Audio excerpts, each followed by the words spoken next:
ಶ್ರೀ ಶಿವಪುರಾಣ ಸತೀಖಂಡ. ವಿಷ್ಣುವಿನ ಸಲಹೆ. ಮನ್ಮಥನನ್ನು ಪ್ರೇರೇಪಿಸಿ 2 ಸಾರಿ ತಪೋನಿಷ್ಠೆ ಗರಿಷ್ಠನಾದ ಶಿವನತ್ತ ದಂಡಯಾತ್ರೆ ಮಾಡಿಸಿ ಪರಾಭವಗೊಂಡ ಬ್ರಹ್ಮನು ಏನು ಮಾಡಬೇಕೆಂದು ತನ್ನ ಚತುರ್ಮುಖಗಳಿಂದ ಎಷ್ಟೆಷ್ಟೋ ಚತುರೋಪಾಯಗಳನ್ನು ಯೋಚಿಸಿದನು. ಅದರಿಂದ ಏನೂ ಫಲಿಸದೆ ಇದ್ದುದರಿಂದ ನಾರಾಯಣನನ್ನು ಪ್ರಾರ್ಥಿಸಿದನು.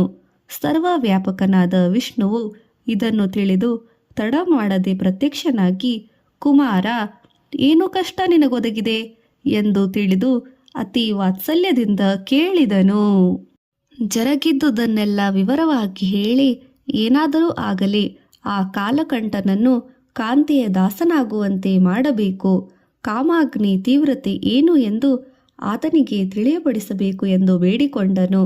ಇಷ್ಟೇ ಏನು, ಇದೆಂತಹ ದೊಡ್ಡ ಸಂಗತಿ? ಹಿಂದಿನ ಕಾಲದಲ್ಲಿ 1 ಸಾರಿ ರುದ್ರನು ತನ್ನ ಪೂರ್ಣಾವತಾರವೆಂದು ತನ್ನ ಸಹಚರಿಯಾದ ಮಾಯೆಯನ್ನು ಸತೀಭಾವದಲ್ಲಿ ಗ್ರಹಿಸಿ ರುದ್ರಾಯಣಿಯಾಗಿ ಮಾಡುತ್ತೇನೆ ಎಂದು ಅನ್ನಲಿಲ್ಲವೇ? ಇದೆಲ್ಲ ನನ್ನ ಸಂಕಲ್ಪವಲ್ಲ, ಆ ಪರಮೇಶ್ವರನದೇ ಸಂಕಲ್ಪ. ನೀನು ಆ ಪರಾಂಬಿಕೆಯನ್ನು ಬೇಡಿಕೊಂಡು ಸತಿಯಾಗಿ ಅವತರಿಸುವಂತೆ ಕೋರು, ಅಲ್ಲದೆ ದಕ್ಷನಿಗೂ ಕೂಡ ತಪಸ್ಸು ಮಾಡುವಂತೆ ಹೇಳು ಎಂದು ಉಪದೇಶವನ್ನು ಮಾಡಿ ಶ್ರೀಹರಿಯು ಅಂತರ್ಧಾನನಾದನು. ಆದಿಶಕ್ತಿಯ ಅನುಗ್ರಹ. ಪರಮೇಷ್ಠಿಯು ದಕ್ಷನನ್ನು ಬರಹೇಳಿದನು. ಜಗನ್ಮಾತೆಯಾದ ಮಹಾಮಾಯೆಯನ್ನು ಕುರಿತು ತಪಸ್ಸು ಮಾಡಿ ಆಕೆಯು ನಿನ್ನ ಮಗಳಾಗಿ ಅವತರಿಸುವಂತೆ ಕೋರಿಕೋ ಎಂದು ಆದೇಶಿಸಿ ತಾನೂ ಕೂಡ ಆ ಜಗಜ್ಜನನಿಯನ್ನು ಪ್ರಾರ್ಥಿಸಿದನು ಪ್ರಜಾಪತಿ. ಆ ಪ್ರಕಾರವಾಗಿ ದೇವಿಯು ಪ್ರತ್ಯಕ್ಷವಾಗಿ ಶಿವ ಸಂಕಲ್ಪವನ್ನು ಅರ್ಥ ಮಾಡಿಕೊಂಡು ಬ್ರಹ್ಮನನ್ನು ಪ್ರಾರ್ಥಿಸಿದ ವಿಧದಲ್ಲಿ ಶಿವ ದೀಕ್ಷೆಗೆ ಮಂಗಳಾಂತ್ಯವನ್ನು ಹೇಳಿ ತಾನು ಆತನ ಪತ್ನಿಯಾಗಿ ಅವತರಿಸುವ ನಿರ್ಣಯವನ್ನು ಮಾಡಿದಳು. ಸರ್ವಮಂಗಳೇ. ಬ್ರಹ್ಮನಿಗೆ ಅಭಯ ಪ್ರದಾನವನ್ನು ಮಾಡಿ ಅಲ್ಲಿ ತಪಸ್ಸು ಮಾಡುತ್ತಿದ್ದ ದಕ್ಷನ ಎದುರಿಗೆ ಪ್ರತ್ಯಕ್ಷವಾದಳು. ತನ್ನ ಕುಮಾರಿಯಾಗಿ ಹುಟ್ಟಬೇಕೆಂದು ಅದೇ ತನಗೆ ಮಹಾಭಾಗ್ಯವೆಂದು ಬ್ರಹ್ಮನ ಆದೇಶಾನುಸಾರಿಯಾಗಿ ಕೋರಿಕೊಂಡನು ದಕ್ಷ. ತಥಾಸ್ತು ಎಂದು ಹೇಳಿ ಆಕೆಯು ಅಂತರ್ಧಾನವಾದಳು. ಯಕ್ಷ, ರಾಕ್ಷಸ, ಗರುಡ, ಗಂಧರ್ವ, ಕಿನ್ನರ, ಕಿಂಪುರುಷಾದಿ ಸಮಸ್ತ ಗಣಗಳು ಆ ದೇವಿಯ ಎದುರಿಗೆ ಪಾದಾಕ್ರಾಂತರಾಗಿ ಪಾಹಿ ಪಾಹಿ ಎಂದು ಶರಣಾಗಲು ಆ ಮಹಾದೇವಿಯು ಅವತರಿಸಿ ದಕ್ಷನಿಗಿತ್ತ ವರದ ಪ್ರಕಾರ ಉಮಾ ಎಂಬ ನಾಮಧೇಯದಿಂದ ಹುಟ್ಟಿದಳು. ಆಕೆಯ ಯುಕ್ತ ವಯಸ್ಸಾದಾಗ ಬ್ರಹ್ಮಾದಿಗಳೆಲ್ಲರೂ ಶಿವನ ಗೃಹಸ್ಥಾಶ್ರಮವನ್ನು ಸ್ವೀಕರಿಸುವಂತೆ ಮಾಡಲು ಕಾಲ ಒದಗಿ ಬಂದಿರುವುದೆಂದು ಭಾವಿಸಿ ಉಮೆಯನ್ನು ಶಿವಪಂಚಾಕ್ಷರಿ ಮಂತ್ರ ಸ್ಮರಣದ್ವಾರ ಸರ್ವಕಾಲ ಸರ್ವಾವಸ್ಥೆಯಲ್ಲಿ ಶಿವಾಯುಕ್ತ ಚಿತ್ತದಲ್ಲಿ ಇರಲು ಬೇಡಿಕೊಂಡು ಶಿವನು ತಪಸ್ಸು ಮಾಡುತ್ತಿದ್ದ ಸ್ಥಳಕ್ಕೆ ಹೊರಟಳು. ದೇವತೆಗಳೆಲ್ಲರೂ ತಮ್ಮ ಮನಸ್ಸನ್ನು ಆ ಪರಮಶಿವನ ಎದುರಿಗೆ ಇಟ್ಟು ಪರಿಪರಿಯಾಗಿ ಪ್ರಾರ್ಥಿಸಲಾಗಿ ಅವರ ಕೋರಿಕೆಯನ್ನು ಶಿವನು ಅಂಗೀಕರಿಸಿದನು. ಆದರೆ ಪರಮವರವೆಂದು ಅಂದುಕೊಂಡು ಎಲ್ಲರೂ, ಆದರೆ ಶಿವನು ಒಂದು ಷರತ್ತನ್ನು ವಿಧಿಸಿದನು. ತಾನು ನಿರಂತರವಾಗಿ ಆತ್ಮಧ್ಯಾನದಲ್ಲಿರುವವನು, ತನ್ನನ್ನು ಒರೆಸುವ ಲಲ್ಲಾಮಣಿ ಏನಾದರೂ ತನ್ನ ಸಾಧನೆಗೆ ಅಡ್ಡಬರಬಾರದು. ನಾನು ಕಾಮಪರವಶನಾಗಿ ಸಂಚರಿಸುವ ವೇಳೆಯಲ್ಲಿ ಮಾತ್ರ ಅವಳು ಪ್ರೇಮಿಸಬೇಕು. ತನಗೆ ಅನುಕೂಲವಾಗಿ ವರ್ತಿಸುವ ಸ್ತ್ರೀಯನ್ನು ಮದುವೆಯಾಗಬೇಕೆಂದು ಪರಮಶಿವನ ವಾಕ್ಯದ ಸಾರಾಂಶ. ಸರಿ, ಎಲ್ಲ ದೇವತೆಗಳ ಸಮಿತಿಯು ಕ್ರಮಕ್ರಮವಾಗಿ ದಾಕ್ಷಾಯಣಿಯ ವಿಷಯವನ್ನು ಶಿವನ ಕಿವಿಯಲ್ಲಿ ಹಾಕಿದರು. ಹೌದು ಹೌದು ಎಂದನು ವಿನಃ ಶಿವನು ತನ್ನ ಹೃದಯದಾಸೆಯನ್ನು ತೋರ್ಪಡಿಸಲಿಲ್ಲ. ಸತೀದೇವಿಯ ಮನಸಾ ವಿಸ್ಮೃತಿ. ನಿರಂತರವಾಗಿ ಶಿವ ದೀಕ್ಷೆಯಲ್ಲೇ ಮುಳುಗಿದ್ದಳು ಸತೀದೇವಿ. ಒಂದಾನೊಂದು ಅಶ್ವಯುಜ ಮಾಸ ಶರದೃತುವಿನ ವೇಳೆಯಲ್ಲಿ ಶಿವಾರಾಧನೆಯ ನಂತರ ಪಶುಪತಿಯು ಪ್ರತ್ಯಕ್ಷನಾಗಿ, ಉಮಾ, ನಿನ್ನ ಭಕ್ತಿಗೆ ಮೆಚ್ಚಿದೆನು, ಏನು ವರಬೇಕೋ ಎಂದು ಕೋರಿಕೋ ಎಂದನು. ಸತೀದೇವಿಯು ಎಷ್ಟೋ ಲೌಕಿಕವಾಗಿಯೂ ಲಾಲಿತ್ಯಪೂರ್ವಕವಾಗಿಯೂ ತನ್ನ ಮನಸ್ಸನ್ನು ಆ ಪರಮಪುರುಷನ ಎದುರಿಗೆ ಆವಿಷ್ಕರಿಸಿದಳು. ತನಗೆ ಏನು ಅನುಗ್ರಹಿಸಬೇಕೆಂದು ತೋರುತ್ತದೆಯೋ ಅದೇ ನನಗೆ ಮಹಾಪ್ರಸಾದ ಎಂದಳು. ಸರಿ, ನಾನು ನಿನ್ನನ್ನು ನನ್ನ ಸತಿಯಾಗಿ ಸ್ವೀಕರಿಸುತ್ತೇನೆ ಎಂದನು ಶೂಲಪಾಣಿ. ಪಾಣಿ ಗ್ರಹಣವು ಶಾಸ್ತ್ರೋಕ್ತವಾಗಿ ತಂದೆಯ ಸಮಕ್ಷವೇ ಜರುಗಬೇಕೆಂದು ಕೋರಿಕೊಂಡಳು ದ್ರಾಕ್ಷಾಯಣಿ. ಶಿವನನ್ನು ಬೀಳ್ಕೊಟ್ಟು ತನ್ನ ಅಂತಃಪುರಕ್ಕೆ ತೆರಳಿದಳೇ ವಿನಃ ಆ ಶಂಕರನಿಗೆ ತಾನು ವಶಂಕರನಾಗಿ ವಿರಹಾಗ್ನಿಯಲ್ಲಿ ಬಿದ್ದ ಸಂಗತಿ ತಿಳಿಯಲಿಲ್ಲ. ಬ್ರಹ್ಮನನ್ನು ಬರಹೇಳಿ ಈ ಕಲ್ಯಾಣವನ್ನು ಜರುಗಿಸುವ ಬಾಧ್ಯತೆಯನ್ನು ಆ ವಿಧಾತನ ಮೇಲೆ ಹೊರಿಸಿದನು ಶಿವನು. ಇದನ್ನು ಕೇಳಿ ಬ್ರಹ್ಮನು ಆನಂದದಿಂದ ಎಲ್ಲ ಏರ್ಪಾಡುಗಳನ್ನು ಮಾಡಿ ಕಲ್ಯಾಣಕ್ಕೆ ಸಿದ್ಧನಾಗಲು ದಕ್ಷನಿಗೆ ವಿಚಾರ ತಿಳಿಸಲು ಏರ್ಪಾಡು ಮಾಡಿದನು. ವಿವಾಹದ ವೇಳೆ ಸಂತೋಷಕ್ಕೆ ಕಾರಣ ದೈವಜ್ಞರು ನಿರ್ಣಯಿಸಿದ ಶುಭ ಮುಹೂರ್ತದ ಸಮಯ ಚೈತ್ರ ಶುಕ್ಲ ತ್ರಯೋದಶಿ ಭಾನುವಾರ, ಪೂರ್ವ ಫಲ್ಗುಣ ನಕ್ಷತ್ರಯುಕ್ತ ಕುಂಭ ಲಗ್ನದಲ್ಲಿ ರುದ್ರನು ಮದುಮಗನ ವೇಷದಲ್ಲಿ ನಂದಿವಾಹನ ರೂಢನಾಗಿ ಇಂದ್ರಾದಿ ದೇವತೆಗಳು ವಿಷ್ಣು ಬ್ರಹ್ಮನ ಮಾನಸಪುತ್ರರ ಸಮೇತನಾಗಿ ಬರಲು ಅವರಿಗೆಲ್ಲ ಸ್ವಾಗತವನ್ನು ಕೋರಿ ಕಲ್ಯಾಣ ಮಂಟಪಕ್ಕೆ ಕರೆದುಕೊಂಡು ಬಂದನು. ಬ್ರಹ್ಮದೇವನು ಪುರೋಹಿತನ ಪೀಠವನ್ನು ಅಲಂಕರಿಸಿದನು. ಲಕ್ಷ್ಮೀ ಸರಸ್ವತಿಯರು ಶಚೀದೇವಿಯರ ಮುತ್ತೈದೆಯರಾಗಿ ಮಹಾವೈಭವದಿಂದ ಉಮಾರುದ್ರರ ವಿವಾಹವು ಜರುಗಿತು. ಸಪ್ತಪದಿಯ ಸಮಯದಲ್ಲಿ ಆ ಶಿವನ ಅರ್ಧಾಂಗಿಯ ಚರಣಕಮಲವನ್ನು ನೋಡಿ ಬ್ರಹ್ಮನು ಚಂಚಲಿತನಾದನು. ಅಷ್ಟೇ, ಶಿವನ ಮಾಯೆಯು ಬ್ರಹ್ಮನನ್ನು ಆವಾಹಿಸಿತು. ಆಹಾ, ಈಕೆಯ ಪಾದಗಳೇ ಇಷ್ಟು ಕೋಮಲವಾಗಿರಬೇಕಾದರೆ ಈಕೆಯ ಮುಖಾರವಿಂದು ಇನ್ನೂ ಎಷ್ಟು ಸುಂದರವಾಗಿದೆಯೋ ಏನೋ ಎಂದುಕೊಂಡು ಆಕೆಯ ಮುಖ ದರ್ಶನವನ್ನು ಮಾಡುವ ಆಸೆ ಆವರಿಸಿತು. ಅಗ್ನಿಹೋತ್ರದಲ್ಲಿ ಹೊಗೆಯನ್ನುಂಟು ಮಾಡಿ ಶಿವನ ದೃಷ್ಟಿ ಹೊಗೆಯಿಂದ ಮುಸುಕಿದಾಗ ರುದ್ರಾಯಣಿಯ ಮುಖವನ್ನು ಕಾಮಾತೃಷ್ಟ ದೃಷ್ಟಿಯಲ್ಲಿ ಒಂದು ಸಾರಿ ನೋಡಿದನು. ಹಿರಣ್ಯಗರ್ಭನ ಆ ಪ್ರಯತ್ನದಲ್ಲಿ 4 ತೊಟ್ಟು ಶುಲ್ಕ ಉಂಟಾಯಿತು. ಆ ವಿಷಯದ ಪರಾತ್ಪರ ದೃಷ್ಟಿಗೆ ಗೋಚರಿಸದೆ ಹೋಗುವುದೇ ಸರ್ವೇಶ್ವರನಿಗೆ ಕ್ಷಣ ಮಾತ್ರದಲ್ಲಿ ಎಲ್ಲ ಅರ್ಥವಾಯಿತು. ತನ್ನ ಭಾವನೆಯನ್ನು ಮುಚ್ಚಿಡಲು ಪ್ರಯತ್ನ ಮಾಡುತ್ತಿದ್ದ ಕಮಲಭವನೆಡೆಗೆ ತನ್ನ ತ್ರಿಶೂಲವನ್ನು ಎತ್ತಿದನು ಶಂಕರನು. ಮಂಗಳಪ್ರದವಾದ ಜಗನ್ಮಂಗಳಕರವಾದ ಕಮಲಿನಿಯ ಕಲ್ಯಾಣ ವೇಳೆ ಬುದ್ಧಿಯು ವಕ್ರವಾಗಿ ಈ ತುಂಟತನವು ಜರುಗಿತು. ಈ ವೈಪರೀತ್ಯವೇಕೆ? ವಿಧಾತನ ಬುದ್ಧಿಯು ವಕ್ರಿಸಿದ್ದು ಏಕೆ ಏನೋ? ಇದಕ್ಕೆ ಇಂಥ ಶಿಕ್ಷೆಯೇ? ಬ್ರಹ್ಮನ ಪರವಾಗಿ ನಾವೆಲ್ಲರೂ ಕ್ಷಮಾಭಿಲಾಷೆಯನ್ನು ಬೇಡುತ್ತಿದ್ದೇವೆ, ಕರುಣಿಸು ಎಂದು ಮುಕ್ತ ಕಂಠದಿಂದ ಇಂದ್ರಾದಿ ದೇವತೆಗಳೆಲ್ಲರೂ ವಿಷ್ಣುವಿನೊಡನೆ ಸೇರಿ ಮೊರೆ ಇಟ್ಟರು.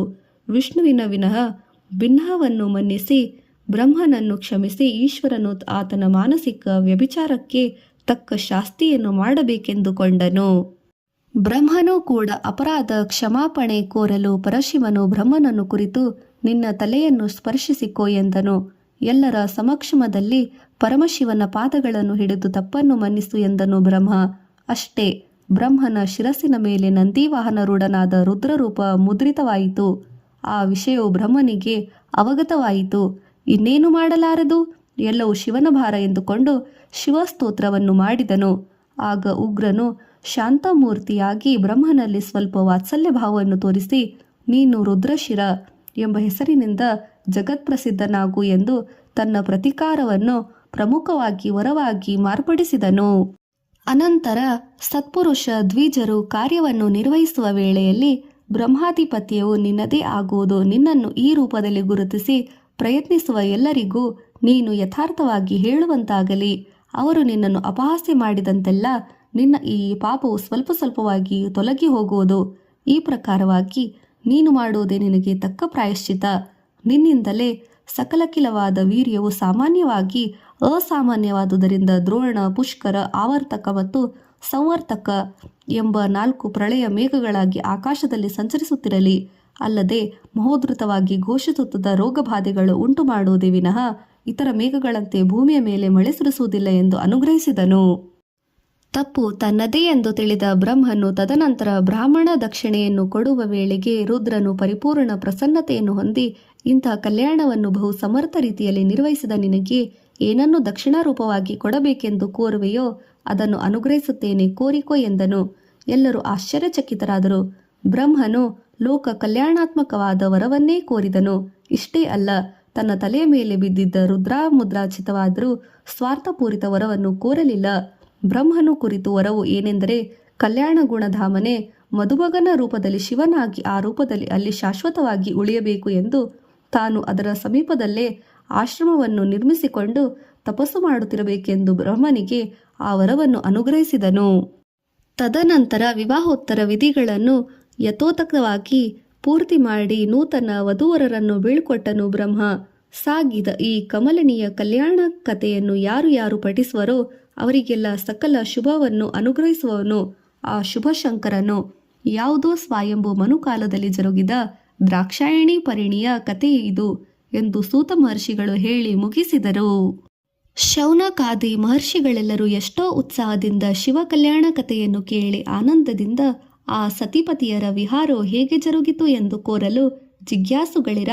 ಶಿವತತ್ವ ಮಾಯಾ ಮೋಹ ವೇಷ ವಿಚಿತ್ರ ಅಲ್ಲವೇ? ವಿವಾಹ ವೇಳೆಯಲ್ಲಿ ಕೇವಲ ಚರಣ ದರ್ಶನ ಮಾತ್ರದಿಂದಲೇ ಬ್ರಹ್ಮನಂತವರಿಗೆ ಚಿತ್ತ ಚಾಂಚಲ್ಯ ಪ್ರಕೋಪಿಸಿದಾಗ ನಾವೆಲ್ಲ ಎಂಥವರು? ಇದರಿಂದ ತಿಳಿಯುವುದೇನೆಂದರೆ, ಕಲಿಯುಗದಲ್ಲಿ ನಮ್ಮ ಮನಸ್ಸಿನಲ್ಲಿ ಚಿತ್ತವಿಕಾರ ಒದಗಿದಾಗ ಒಂದು ಸಾರಿ ಶಿವನ ಸ್ಮರಣೆ ಮಾಡಬೇಕು. ಆದಿ ದಂಪತಿಗಳ ಸಂಸಾರ ಪಕ್ಷವನ್ನು ಮಾತ್ರ ಸಂಕ್ಷಿಪ್ತವಾಗಿ ಹೇಳುತ್ತೇನೆ ಎಂದು ರೋಮಹರ್ಷಣ ಮುನಿಯು ಸೂತ ಮಹರ್ಷಿಯ ಮತ್ತೊಂದು ಹೆಸರು ಎಂದು ಹೇಳಿದರು. ಎಲ್ಲರೂ ಭಕ್ತಿಯಿಂದ ಮನಸ್ಸಿನಲ್ಲಿ ಶಿವನ ಸ್ಮರಣೆಯನ್ನು ಮಾಡಿದ ನಂತರ ಸೂತ ಮಹರ್ಷಿಗಳು ಪುನಃ ಪ್ರಾರಂಭಿಸುತ್ತಾರೆ. ಉಮಾ ಶಿವರ ಕಲಹ ಮಾನವರಷ್ಟೇ ಅಲ್ಲ, ಪಾರ್ವತಿ ಪರಮೇಶ್ವರರ ಪ್ರಣಯ ಕಲಹವು ಸರ್ವೇ ಸಾಮಾನ್ಯವಾದದ್ದು. ಏಕೆಂದರೆ ಆದಿದಂಪತಿಗಳ ಸರಸವು ವಿರಸವಾದ ಒಂದು ಅಂಶವು ಉಂಟಾಯಿತು.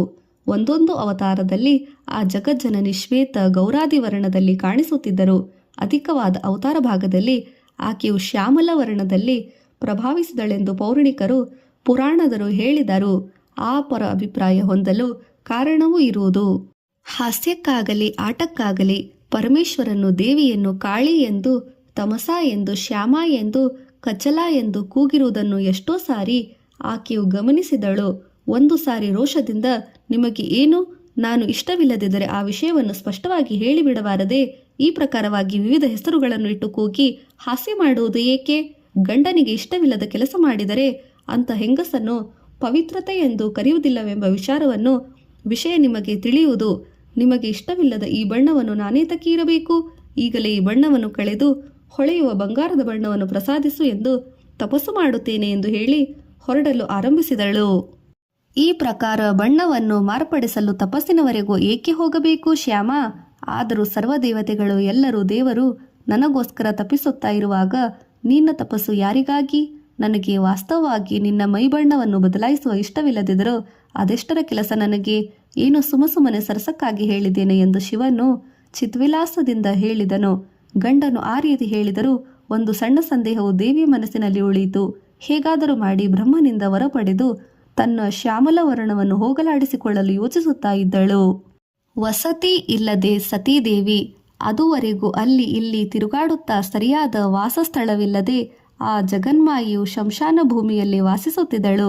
ಸತಿ ಸಮೇತವಾಗಿ ಆ ರುದ್ರಭೂಮಿಯಲ್ಲಿ ವಿಹಾರವು ಸಂಸಾರಿಗಳಿಗೆ ಯುಕ್ತವಲ್ಲವೆಂಬುದು ಬ್ರಹ್ಮಾದಿ ದೇವತೆಗಳು ಹೇಳಲು ಮಂದರ ಪರ್ವತದಲ್ಲಿ ವಾಸಿಸಲು ಹೋದರು. ಬೇಸಿಗೆ ಬಿಸಿಲಿನಲ್ಲಿ ತೀವ್ರತೆಯಿಂದ ಸತಿದೇವಿಯು ಕಂಪಿಸತೊಡಗಿದಳು. ಒಂದು ದಿನ ಗಂಡನ ಬಳಿಗೆ ಬಂದು, ನಾಥ, ಬೇಸಿಗೆ ಕಾಲವು ಎಷ್ಟು ತೀಕ್ಷ್ಣವಾಗಿದೆ ಇರುವುದು ನೋಡಿದೆಯಾ? ಈ ಪ್ರಕಾರವಾದ ಬೆಗೆಯನ್ನು ತಡೆದುಕೊಳ್ಳುವ ನನ್ನಿಂದ ಸಾಧ್ಯವಿಲ್ಲ. ಒಂದು ಮನೆಯನ್ನು ನಿರ್ಮಿಸುವುದು ಒಳ್ಳೆಯದು ಎಂದು ಪ್ರತಿಪಾದಿಸಿದಳು. ನಿಜವೇ, ಒಂದು ಒಳ್ಳೆಯದೇ ಅಲ್ಲವೇ? ನಾನು ಎಷ್ಟೋ ಸಂಪನ್ನನು ಎನ್ನುವುದು ನಿನಗೆ ತಿಳಿಯದೇ ವಿಷಯವಲ್ಲ. ಎಲ್ಲವನ್ನೂ ತಿಳಿದ ನೀನೇ ನನ್ನನ್ನು ಅರ್ಥ ಮಾಡಿಕೊಳ್ಳಲಿದ್ದರೆ ಈ ಲೋಕದಲ್ಲಿ ನನ್ನನ್ನು ಅರ್ಥ ಮಾಡಿಕೊಳ್ಳೋರು ಯಾರಿದ್ದಾರೆ ಎಂದು ಸತ್ಯವಾಚೋ ನಿಷ್ಠೆಯಲ್ಲಿ ಮುಖವನ್ನು ಅಮಾಯಕನಂತೆ ಮಾಡಿ ಕೇಳಿದನು ಶಿವ. ಸತೀದೇವಿ ಮನಸ್ಸಿಗೆ ಅದರ ಅರ್ಥ ತೋಚಲಿಲ್ಲ. ಅದು ನಿಜವಾಗಿದ್ದರೆ ತಾನೇ ತಾನು ದಿನನಿತ್ಯವೂ ನೋಡುತ್ತಿರುವುದೇ ಕಟ್ಟಿಕೊಂಡು ಬಟ್ಟೆ ಎಂದರೆ ಹುಲಿಯ ಚರ್ಮ, ಆಭರಣವೆಂದರೆ ಹಾವು, ತಿನ್ನುವ ಆಹಾರವೇ ಭಿಕ್ಷಾಟನೆ, ಅವಲಂಬಿಸಿದ ಗಂಡನಿಗೆ ವರ್ಣಲತೆಯ ಶೋಭಿಸುವ ಆಶ್ರಮವೂ ಇಲ್ಲ, ಇನ್ನು ಪಕ್ಕ ಆಶ್ರಯವೇ ಇಲ್ಲ. ಅವರಿಬ್ಬರು ಹೀಗೆ ಕಾಲ ಕಳೆಯುತ್ತಿರುವಾಗ ವರ್ಷಕಾಲ ಬಂತು. ಗುಡುಗು ಮಿಂಚು ಸಿಡಿಲುಗಳ ಸಮೇತವಾಗಿ ಮಳೆಯ ಧಾರಾಕಾರ ಸುರಿಯಲು ಆರಂಭಿಸಿತು. ಜೀವ ಜಂತುಗಳು ಪಕ್ಷಿಗಳು ಗೂಡುಗಳು ನಿರ್ಮಿಸಿಕೊಂಡು ಮಳೆಯಿಂದ ರಕ್ಷಿಸಿಕೊಳ್ಳುವುದನ್ನು ಸತೀದೇವಿ ಗಮನಿಸಿದಳು. ಮತ್ತೊಂದು ಸಾರಿ ಗಂಡನನ್ನು ಗೃಹ ನಿರ್ಮಾಣ ವಿಷಯವನ್ನು ಕುರಿತು ಆಲೋಚಿಸುವಂತೆ ಪ್ರಸ್ತಾಪಿಸಿದಳು. ಆ ಬೆಟ್ಟ ಈ ಬೆಟ್ಟ ಎಂದು ಸುತ್ತುತ್ತಾ ಬೇಸಿಗೆ ಕಾಲವು ಮುಗಿದು ಹೋಯಿತು. ಈಗ ಜಲಧಾರೆಯು ಎಷ್ಟು ದಟ್ಟವಾಗಿ ಸುರಿಯುತ್ತಿದೆ. ಏನೋ ಮನೆ ವಿಚಾರ ಕುರಿತು ಯೋಚಿಸದೆ ಬರೀ ಏನು ಮಾಡಬೇಕು ಬೇಡಿಕೊಳ್ಳುವುದೇ ಆಗಿ ಹೋಗಿದೆ. ಶಿವನು ಮುಖವನ್ನು ಅತ್ತಿತ್ತ ತಿರುಗಿಸುತ್ತಾ, ನೋಡು ಸತಿ, ನಿನಗೆಲ್ಲ ತಿಳಿದಿರುವುದು, ತಿಳಿದೋ ತಿಳಿಯದೋ ಪದೇ ಪದೇ ಇದೇ ವಿಷಯವನ್ನು ಕುರಿತು ಪ್ರಸ್ತಾಪಿಸುವುದಲ್ಲಿ ನಿನ್ನ ಅಂತರ್ಮನದಲ್ಲಿ ಏನಿರುವುದು ನನಗೆ ಅರ್ಥವಾಗುತ್ತಿಲ್ಲ. ನೀವು ನನ್ನ ಬಾಧೆಯನ್ನು ಅರ್ಥ ಮಾಡಿಕೊಳ್ಳಿ, ಅಷ್ಟು ಸಾಕು ಎಂದಳು. ತಕ್ಷಣ ತಾನು ಆಲೋಚಿಸಿ, ಹೌದು ಸತಿ, ನನಗೆ ಒಂದು ಉಪಾಯವು ತೋಚಿತು. ನಾವು ಈ ಮೇಘಕ್ಕಿಂತ ಕೆಳಗಡೆ ಇದ್ದರೆ ತಾನೇ ನಮಗೆ ಈ ವರ್ಷ ಬಾಧೆ. ಆದ್ದರಿಂದ ನಾವು ಈ ಮೋಡಗಳಿಗಿಂತ ಮೇಲಕ್ಕೆ ಹೋಗಿ ವಾಸಿಸೋಣ ಎಂದು ಸತೀದೇವಿಯನ್ನು ಕರೆದುಕೊಂಡು ಮೇಘಪಟಲದ ಮೇಲಕ್ಕೆ ಪ್ರಯಾಣಿಸಿದನು ಮೃತ್ಯುಂಜಯ. ಅಂದಿನಿಂದ ಮಹಾಶಿವನಿಗೆ ಜೀಮೋತ್ತವಾಹನ ಎಂಬ ಹೆಸರು ಉಂಟಾಯಿತು. ಕ್ರಮವಾಗಿ ಮಳೆಗಾಲವು ಕಡಿಮೆಯಾಗುತ್ತಾ ಬಂದು ಶರದೃತು ಪ್ರಾರಂಭವಾಯಿತು. ಶ್ರಾವಣ ಮಾಸದ ಮೂಗಗಳು ಕರಗಿ ಮಾರ್ಗಶಿರ ಮಾಸವು ಮುಗಿಯಿತು. ಮಾನಸ ಸರೋವರಕ್ಕೆ ತೆರಳಿದ ಹಂಸರಾಜಗಳು ವಾಸಪ್ತವಾಗಿ ತಾವರೆ ಹೂವುಗಳಲ್ಲಿ ಆಶ್ರಯ ಪಡೆಯುವ ಕಾಲವು ಪ್ರವೇಶವಾಯಿತು. ಈ ಪ್ರಕೃತಿಯು ನಮ್ಮನ್ನೂ ಅನುಸರಿಸಿದೆ ಹೊರಟು ಎಂದು ಶಂಕರನು ಪುನಃ ಆ ಸತಿಪತಿಯರು ಮಂದರ ಪರ್ವತವನ್ನು ಸೇರಿಕೊಂಡರು. ಈ ಪ್ರಕಾರವಾಗಿ ಆದಿ ದಂಪತಿಗಳು ತ್ರಿಕಾಲದಲ್ಲೂ ಅಲ್ಲಿ ಇಲ್ಲಿ ವಿಹರಿಸುತ್ತಾ ಕಾಲ ಕಳೆಯುತ್ತಿದ್ದರು. ಪ್ರಸ್ತಾಪದಲ್ಲಿ ಆದುದರಿಂದ ಹೇಗೆ ಬೇಕಾದರೂ ಇರಬಹುದು, ಆದರೆ ನಾಳೆ ಸಂತಾನವಾದರೆ ಈ ಸಂಸಾರ ಲಂಪಟತೆ ಇಲ್ಲಿ ಅಲ್ಲಿ ನಡೆಯುವುದು ಸಾಧ್ಯವೇ ಎಂದು ಶಂಕರನನ್ನು ನೋಡುತ್ತಾ ಅನ್ನಲು, ಆ ಸಮಯ ಬಂದಾಗ ಆಲೋಚಿಸೋಣ ಎಂದು ಧೈರ್ಯ ಹೇಳಿ ಆಕೆ ಅಮಾಯಕ ಮುಖವನ್ನು ನೋಡಿದನು. ಅನಂತರ ಸತೀದೇವಿಗೆ ಏನೂ ಮಾತು ತೋಚಲಿಲ್ಲ. ಶಿವನ ಭಿಕ್ಷಾಪಾತ್ರೆ ಕಪಾಲ. ಆದಿಕಾಲದಲ್ಲಿ ಬ್ರಹ್ಮನಿಗೆ 5 ಶಿರಸ್ಸುಗಳಿದ್ದವು, ಆದರೆ ಶಿವನಿಗೆ ಏಕಮಾತ್ರ ಶಿರಸ್ಸು. ಈ ವಿವಾಹ ಕಾಲದಲ್ಲಿ ಬ್ರಹ್ಮನಿಗೆ ಇನ್ನೂ 5 ತಲೆಗಳಿದ್ದ ಸಂಗತಿಯನ್ನು ಕೆಲವು ಪುರಾಣಗಳು ಪ್ರಸ್ತಾಪಿಸಿವೆ. ಈ ಅಂಶವು ಮೊದಲು ಜರುಗಿತು, ಆಮೇಲೆ ಜರುಗಿದೆ ಎನ್ನುವ ಶಂಕೆಯನ್ನು ಪಕ್ಕದಲ್ಲಿಟ್ಟು ಸಾವಧಾನದಿಂದ ಕೇಳಿರಿ ಎಂದು ಋಷಿವರ್ಣ್ಯರನ್ನು ಕೋರಿದನು. ಒಂದು ಸಾರಿ ಬ್ರಹ್ಮನಿಗೆ ಶಿವನಿಗಿಂತ ತಾನು ಅಧಿಕನು ಎಂಬ ಅಹಂಕಾರವು ಪ್ರಬಲವಾಯಿತು. ತಾನು ಅವತರಿಸಿದ ತರುవాత ಈ ಸೃಷ್ಟಿಯು ಬಂದು ತನಗಿಂತ ಅಧಿಕವಾಗಿದೆ ನೋಡು, ನನಗೆ 5 ಶಿರಸ್ಸುಗಳು ಎಂದನು. ಬ್ರಹ್ಮ, ನಾನು ನನ್ನ ಪಂಚಶಿರಸ್ಸನ್ನು ಪ್ರದರ್ಶಿಸಬಲ್ಲೆ ಎಂದು ಶಿವನು ತನ್ನ ಪಂಚಶಿರಸ್ಸನ್ನು ಪ್ರದರ್ಶಿಸಿದನು. ಆ ಮುಖಗಳೆಂದರೆ ಸದ್ಯೋಜಾತ, ವಾಮದೇವ, ಅಘೋರ, ತತ್ಪುರುಷ ಮತ್ತು ಈಶಾನ. ಈ 5 ಮುಖಗಳು ಕ್ರಮವಾಗಿ ಇರುವುದು 4 ದಿಕ್ಕುಗಳಿಗೆ 4 ಮುಖಗಳು ಉದರ್ವ ಮುಖವಾಗಿ ನೋಡಲು, ಮತ್ತೊಂದು ಪುಷ್ಪಾಕೃತಿಯಲ್ಲಿ ಈ ಮುಖಗಳು ಇರುವವು. ಆದುದರಿಂದ ಸರ್ವ ದಿಕ್ಕುಗಳು ಸರ್ವ ವಿಶ್ವವನ್ನು ವೀಕ್ಷಿಸುವುದರಿಂದ ಆ ಮಹಾಶಿವನು ಸರ್ವತೋಮುಖನೆಂಬ ನಾಮಾಂತರದಿಂದ ಕೂಡ ಪ್ರಸಿದ್ಧನಾದನು. ಆತನಿಗೆ ತಿಳಿಯದ ಅಂಶಗಳಾಗಲಿ ಆತನಿಗೆ ವಿವರಿಸುವ ಅಂಶಗಳಾಗಲಿ ಇಲ್ಲ. ಯಾರು ಹೇಗೆ ಎಂಬ ವಿಚಾರವನ್ನು ಸರ್ವೇಶ್ವರನು ತಿಳಿಯುತ್ತಾನೆ. ಬ್ರಹ್ಮನಿಗೆ ಈ ವಿಧವಾಗಿ ಶಿವನ ಪಂಚಮುಖಗಳ ದರ್ಶನವಾದ ನಂತರ ಅಸೂಯೆ ಹೊಂದಿ ಈಶ್ವರನ ಮೇಲೆ ಇನ್ನೂ ರೊಚ್ಚಿಗೆದ್ದನು. ತನ್ನ ಶಿರಸ್ಸುಗಳು ಸಹಜವಾಗಿರುವುದು, ಆದರೆ ಶಿವನ ಶಿರಸ್ಸುಗಳು ಸಹಜವಲ್ಲವೆಂಬುದನ್ನು ನಿಂದಿಸಿದನು. ಆದ್ದರಿಂದ ಪರಮಶಿವನು ವಾಸ್ತವವಾಗಿ ಉಗ್ರಾವತಾರಿಯಾಗಿ ತನ್ನ ಶಕ್ತಿಯನ್ನು ಪ್ರದರ್ಶಿಸಿದನು. ಕೇವಲ ಉಗುರಿನಿಂದ ಬ್ರಹ್ಮನ 5ನೇ ಶಿರಸ್ಸನ್ನು ಕತ್ತರಿಸಿದನು. ತಲೆಯು ಶರೀರದಲ್ಲಿ ಉತ್ತಮ ಅಂಗವು ಅದು ಅಲ್ಲೇ ಇದ್ದರೂ ಮಿಕ್ಕ ಶರೀರವು ಮರಣಿಸದಂತೆ ಎಂದು ಭಾವಿಸುತ್ತಿದ್ದ ಶಿವನಿಗೆ ತಕ್ಷಣವೇ ಬ್ರಹ್ಮಹತ್ಯಾ ಪಾತಕವು ಸುತ್ತಿಕೊಂಡಿತು. ಅದು ಆ ಮಹಾಶಿವನ ಬಲವಾಗಿ ಆವರಿಸಿತು. ಆತನಿಗೆ ಅಂಟಿಕೊಂಡ ಆ ಬ್ರಹ್ಮನ ಶಿರಸ್ಸು ಏನಾದರೂ ಬಿಡಲಿಲ್ಲ. ಇದರಿಂದ ಬ್ರಹ್ಮನಿಗೆ ಕೋಪ ಉಂಟಾಯಿತು.